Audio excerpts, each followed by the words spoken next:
Bonjour chers distordus, ici Seb, j'ai une bonne nouvelle pour vous.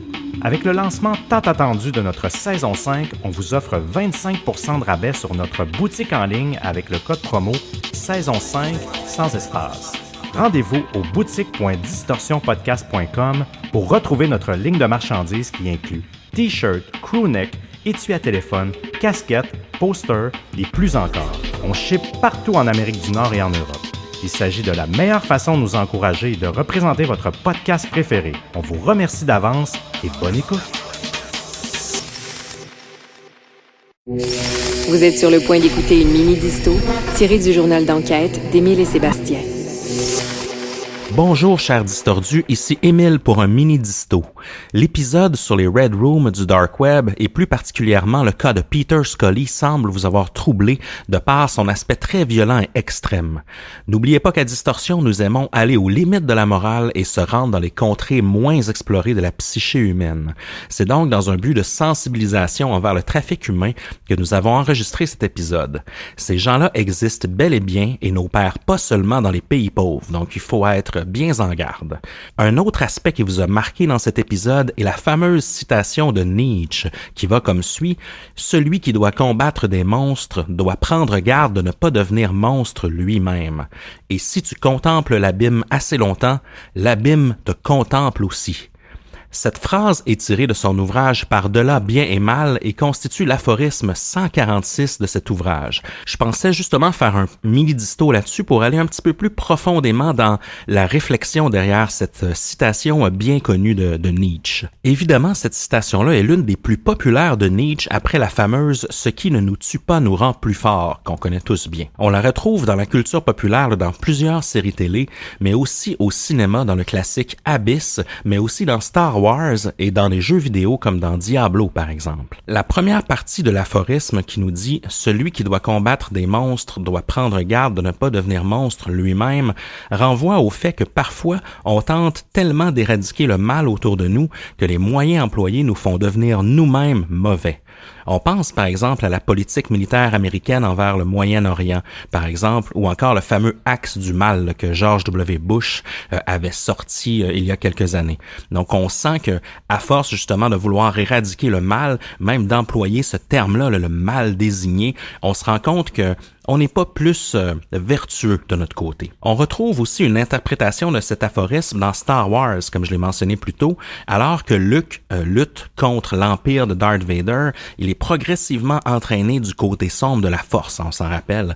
Il s'agit donc d'une forme de mise en garde qui nous rappelle que le mal corrompt, ce qui n'est pas faux finalement.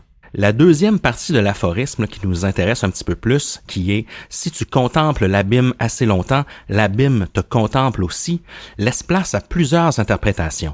En effet, si à force de regarder l'abîme regarde en nous, cela signifie qu'à force de regarder l'abîme, vous êtes vous-même devenu l'abîme.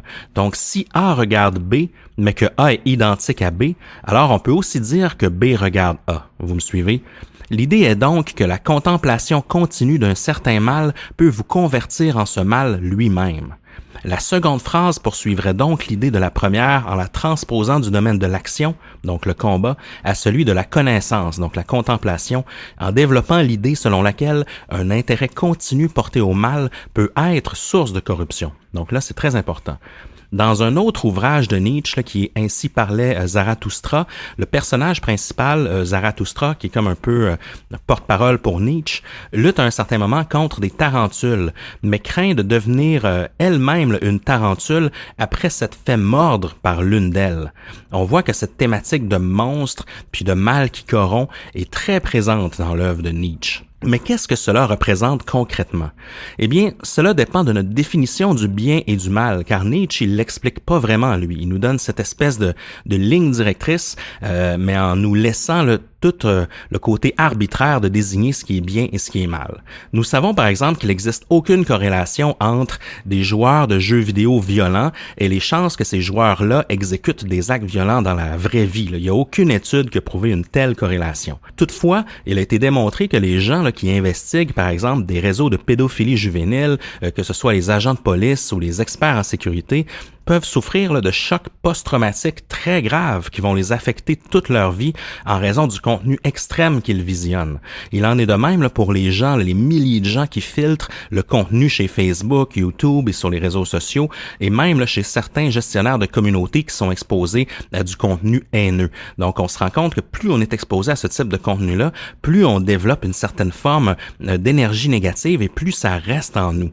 Dans d'autres cas, on se rappelle que les gens qui ont été abusés, que ce soit de violence ou même sexuellement par des parents ou d'autres gens au cours de leur enfance, vont avoir un peu plus tendance à eux-mêmes abuser de leur côté, là, abuser de leurs enfants et abuser des proches autour d'eux.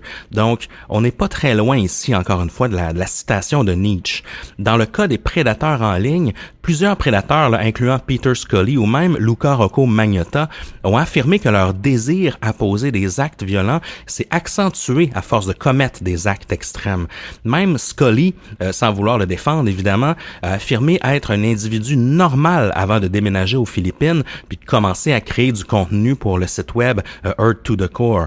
Donc lui-même a été d'une quelque façon contaminé par son propre mal. Ils sont de bons exemples que le mal corrompt à force de le contempler. Mais encore là, il n'est pas clair, est-ce que cet abîme est à l'intérieur de moi ou est-elle externe? Est-ce que le mal que je contemple n'est pas déjà à l'intérieur de moi? Il est vrai que parfois, là, à force de brouiller du noir, on s'enfonce de plus en plus vers la dépression et vers l'énergie négative. Nous sommes nous-mêmes des caisses de résonance de nos propres émotions, un peu des echo chambers. Donc, il est possible que Nietzsche nous invite à nous contempler nous aussi, entre humains, pour se rendre compte que nous ne sommes pas des êtres si moraux que cela. Mais ça, c'est un peu une question. Est-ce que justement ce mal que l'on contemple n'est pas déjà au départ à l'intérieur de nous ou est-ce qu'on est contaminé par du contenu?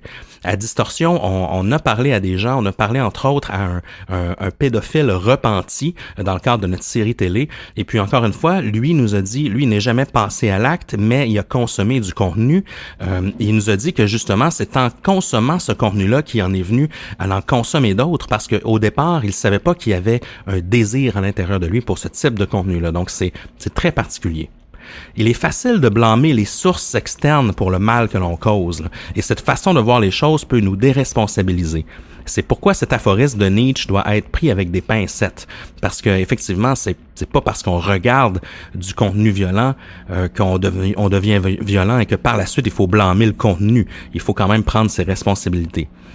Tout dépend, encore une fois, d'où est situé cet abîme.